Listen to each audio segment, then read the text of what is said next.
السلام علیکم ورحمۃ اللہ۔ آپ کا سوال ہے نبی علیہ الصلاۃ والسلام نور ہیں یا بشر ہیں؟ پیارے نبی علیہ الصلاۃ والسلام بشر ہیں، رجل اور آدمی تھے۔ پیارے نبی علیہ السلام اور آپ سے پہلے اللہ نے جتنے بھی پیغمبر بھیجے وہ سب کے سب بشر تھے، آدمی تھے، انسان تھے، نوری مخلوق نہیں تھے، نہ وہ جنات میں سے تھے۔ اللہ نے جتنے بھی پیغمبر مبعوث فرمائے سب کے سب حضرت آدم اور جناب حضرت حوا علیہ السلام کی اولاد میں سے تھے۔ پیارے نبی علیہ الصلاۃ والسلام کے والد ماجد کا نام عبداللہ، آپ صلی اللہ علیہ وسلم کے دادا جان کا نام عبد المطلب، اور آپ صلی اللہ علیہ وسلم کے والدہ محترمہ کا نام آمنہ، اور آپ صلی اللہ علیہ وسلم کے نانا جان کا نام وہب تھا۔ اسی طرح آپ صلی اللہ علیہ وسلم کے چچاؤں میں جناب حضرت عباس تھے ابن عبد المطلب، آپ رضی اللہ تعالیٰ عنہ۔ آپ صلی اللہ علیہ وسلم کے چچاؤں میں سے جناب حضرت ابو طالب صاحب تھے۔ تو یہ سب کون تھے؟ یہ بشر تھے، آدمی تھے۔ تو جب آپ کا دادا بشر، آپ کا باپ بشر، آپ کی ماں بشر، آپ کی نانی جان بشر، آپ کے چچاؤں بشر، تو آپ کیسے نور ہوئے؟ پھر پیارے نبی علیہ السلام بھی آدمی تھے، آدمیوں سے آدمی پیدا ہوتا ہے، نوری مخلوق پیدا نہیں ہوتی، اور نہ ملائکہ کے اندر کوئی پیدائش کا سلسلہ ہے، نہ شادی کا سلسلہ ہے، نہ میاں بیوی کا کوئی معاملہ ہے۔ فرشتوں کے اندر نوری مخلوق میں ایسا کچھ نہیں ہوتا۔ وہ ہوتا ہے تو انسانوں میں اور جنات میں اور دیگر مخلوقات میں۔ تو نبی علیہ السلام جنات میں سے نہیں تھے، انسانوں میں سے تھے، اور پیارے نبی علیہ السلام کی یہ سب رشتہ دار، تو جب وہ انسان تھے تو حضور صلی اللہ علیہ وسلم بھی انسان تھے۔ ہاں، یہ بات درست ہے کہ نبی علیہ الصلاۃ والسلام افضل البشر تھے، یہ بھی درست ہے کہ نبی علیہ السلام سید البشر تھے۔ اللہ کی مخلوق انسانوں میں اور باقی مخلوقات میں سب سے افضل آپ صلی اللہ علیہ وسلم افضل الخلق بھی تھے۔ ساری مخلوق میں سب سے اعلیٰ اور افضل جناب محمد الرسول اللہ صلی اللہ علیہ وسلم تھے۔ وہ ملائکہ ہوں، وہ جنات ہوں، وہ انسان ہوں، آپ سید البشر بھی، آپ صلی اللہ علیہ وسلم افضل البشر بھی، اور آپ صلی اللہ علیہ وسلم افضل الخلق بھی۔ مخلوق میں انسان ہے اور فرشتے ہیں اور جنات ہیں، اور ان تمام میں نبی علیہ السلام سب سے افضل، سب کے سردار، اور سب کے سردار اور ساری مخلوق میں افضل۔ اب یہ کہ قرآن مجید میں آپ نے کہا ہے قد جاءکم من اللہ نور و کتاب مبین، اللہ کی طرف سے نور اور کتاب مبین آ گیا، تو یہاں کہا گیا اہل شرک کی طرف سے کہ نور سے مراد نبی علیہ الصلاۃ والسلام ہے۔ جواب یہ ہے کہ نور سے مراد قرآن مجید ہے، اللہ کی طرف سے آیا ہے۔ کیا آیا؟ اللہ کی طرف سے قرآن آیا، اور قرآن کیا ہے؟ نور ہے۔ اور یہ کیا چیز ہے؟ یہ کتاب مبین میں ہے، یہ نور قرآن پاک میں ہے، مصحف کے اندر موجود ہے۔ اسی لیے فرمایا یہدی بہ اللہ من اتبع رضوانہ، اللہ اس کے ساتھ یعنی اس نور قرآن پاک کے ساتھ ہدایت دیتا ہے۔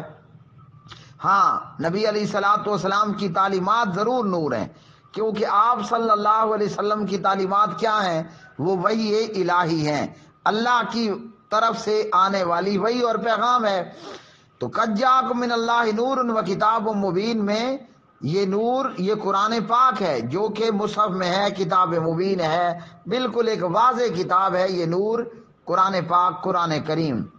اس لیے فرمایا یہدی بہ، تو اگر نور سے مراد نبی علیہ السلام ہوتے اور کتاب مبین قرآن مجید، تو یہ کتنے ہوئے؟ یہ دو ہوئے۔ یہ کتنے ہوئے؟ یہ دو ہوئے۔ تو یہاں بہی کی بجائے ضمیر بھی تثنیہ کی آتی، ہما آتا، بہما، بہی نہ آتا، اور ضمیروں کے حوالے سے یہ کہ ہما ہم، ہا ہما ہننا، تو یہاں تثنیہ کے لیے ضمیر آتی نہ کہ واحد کے لیے آتی۔ یہدی بھی کہا تو پتہ چلا نور اور کتاب مبین یہ ایک چیز ہے۔ نور کلام اللہ قرآن پاک ہے جو کہ بالکل ایک واضح کتاب ہے، اور اس میں ہدایت کا سامان ہے، اور یہ رحمت ہے، اور یہ ہدایت ہے للعالمین، تمام عالم والوں کے لیے، عالم والوں کے لیے۔ اب اس پر اعتراض یہ کرتے ہیں کہ قرآن مجید میں ایک اور جگہ پر موجود ہے